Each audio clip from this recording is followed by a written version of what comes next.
Одлуката на Уставен суд од следниот месец во финансии во дел од органите под ова министерство повеќе да не го добиваат на дополнувањето на плата од 30% предизвика револт кај овие вработени. Веќе се разговара и за прекин на нивната работа, ако не се најде решение. Ова за Телма го потврди првиот човек на УПОС Дејановски.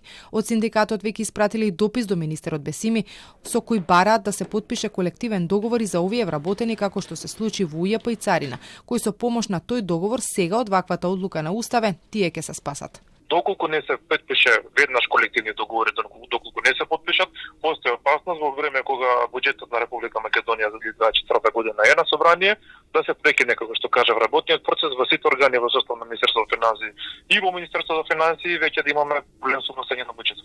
Дејановски вели дека во моментов најголем проблем е ако судот одлучи да ја поништи одредбата со која вработените во финансии ги земале овие пари. Со тоа треба да ги враќаат, зашто многумина ќе треба да се задолжат затоа што имаат плати нешто над 20.000 денари. Има толку иницијативи што ние сме ги пуштале современи мерки што Уставниот суд не ги покренувал како за оценување на уставност, ниту пак ја усвоило времената мерка, а кога се работи за вработените, ако имаат пониски примања, тогаш времени мерки се носат без проблем, а кога треба да се носат, уставни одлуки за функционери и за самите уставни суди, тогаш не е проблем, не се платуваат плата со нивна одлука за нив од 78% и не е проблем Уставниот суд да се зема плати по деловник, што е вон закон и вон колективен договор.